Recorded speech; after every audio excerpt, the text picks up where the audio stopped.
So I was just watching the episode of TNG where they go to the 1800s and hang out with Mark Twain.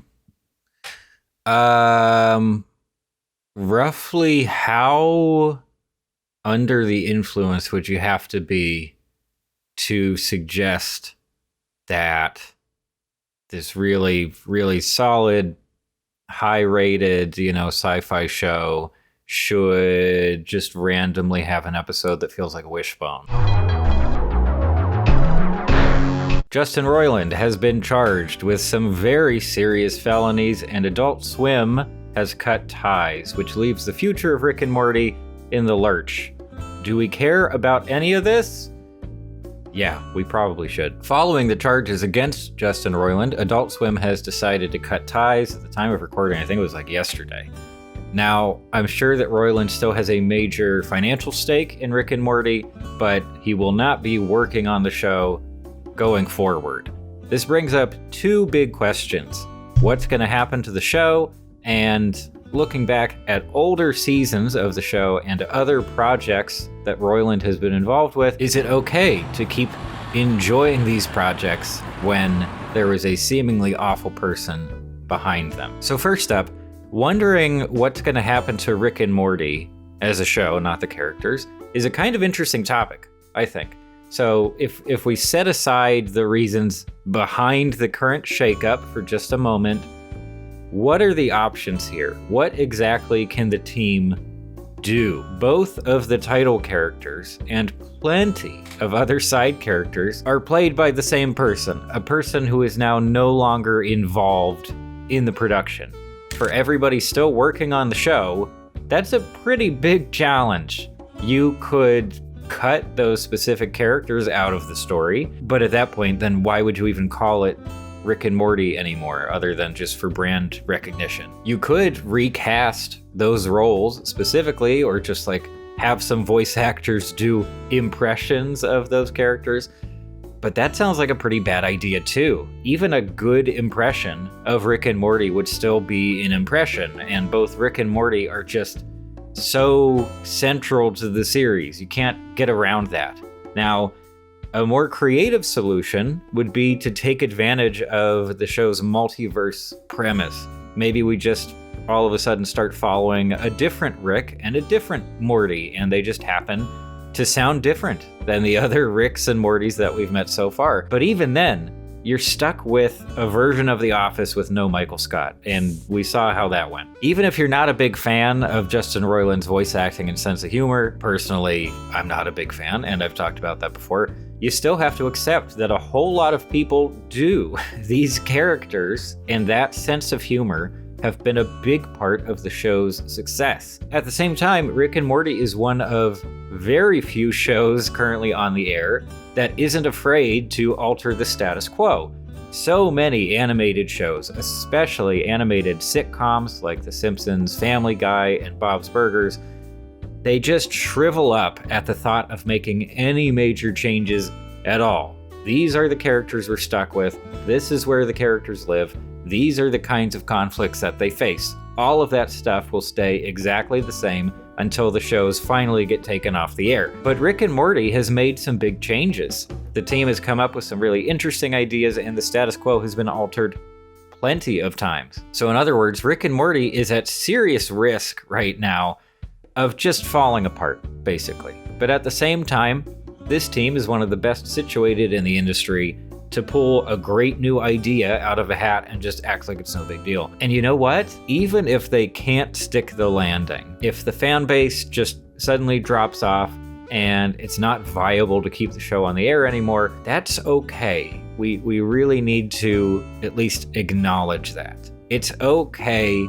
for a show to end, even a show that we really like. Rick and Morty has already made its mark on adult animation and animation in general. It's also had a significant impact on sci-fi and pop culture.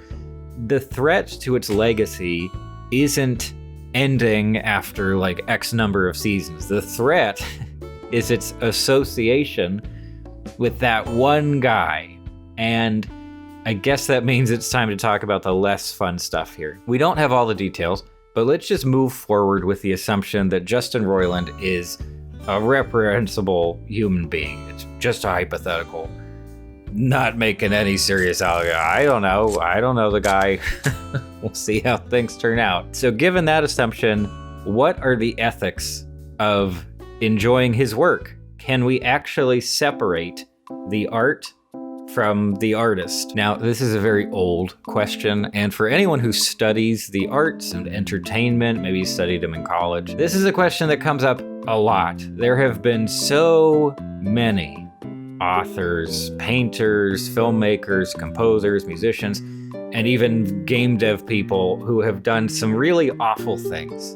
And these are awful things that have been well documented. It's not just rumors. Knowing that a particular artist has done something really bad, it naturally conflicts with the desire to idolize that artist and their work. And let me tell you, when people are big fans of stuff, the potential for hero worship is high. And even myself, I used to do this a lot. I studied writing and literature back in school, and there were plenty of authors whose work I really loved just to death. And based on the limited information that I had heard about their personal lives, I also figured they were great people. They seemed like role models to me, at least to a certain extent. I wanted to be like them. I wanted to create work as impressive as theirs, and still working on that bit. But anyway, there was always a moment with basically each of these figures where I was suddenly confronted with the less savory parts of their lives. And typically, I think I would start out by trying to dodge the topic. I didn't want to hear about it. I didn't want to think about it at all. I didn't want to talk about it with people. But eventually, I would be faced with the very same question. Is it okay? Is it okay to enjoy the work and talk about how great the work is when the creator behind it was just the opposite? That's a question I had to answer for myself, and it's a question that you have to answer for yourself too. But I do have one important guideline that I would like to share with you. Please, please, please do not make excuses for someone who did a bad thing just because they made a thing that you like. Making a popular piece of media does not win someone morality points. And I know that it's uncomfortable and it feels like people are attacking a thing that you love, but your affection for someone's work doesn't mean that they should be let off the hook. And you know what this all reminds me of? Tim Willoughby. This is a pop quiz. Do you know who that is? Do you remember who Tim Willoughby is? He's not real. Remember the movie The Willoughbys? It's actually pretty good. I think I made a video about it at some point. And I love how Tim, the character of Tim, is portrayed. He's this very impressionable little boy who desperately wants a male role model in his life because his dad is not measuring up.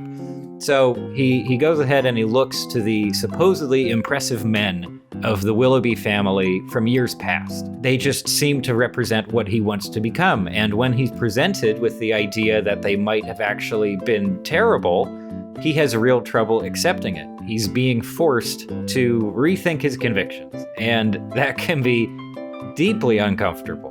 But it's also something that's worth doing. It's just kind of part of being a person in the world. It's something you're going to do at multiple times throughout your life. And hey, even if you have decided that you would like to keep enjoying work from someone who's done some really bad stuff, I would like to make just one special request, kind of a caveat that you can add to that enjoyment. Could you please try not to give them money? We know that money is power in basically every scenario, and none of us, we don't need to be empowering some awful person who's already in a position of power.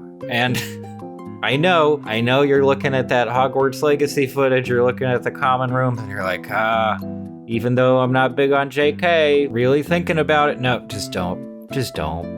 Let's not. We could not do that. And I'm also not trying to say that you should find ways to access the work of awful people without paying for it. I mean, of course not. That would be piracy. So all in all, Rick and Morty will go on for as long as it can, and there's probably a large portion of the fan base that's just completely unaware of the entire Justin Roiland situation.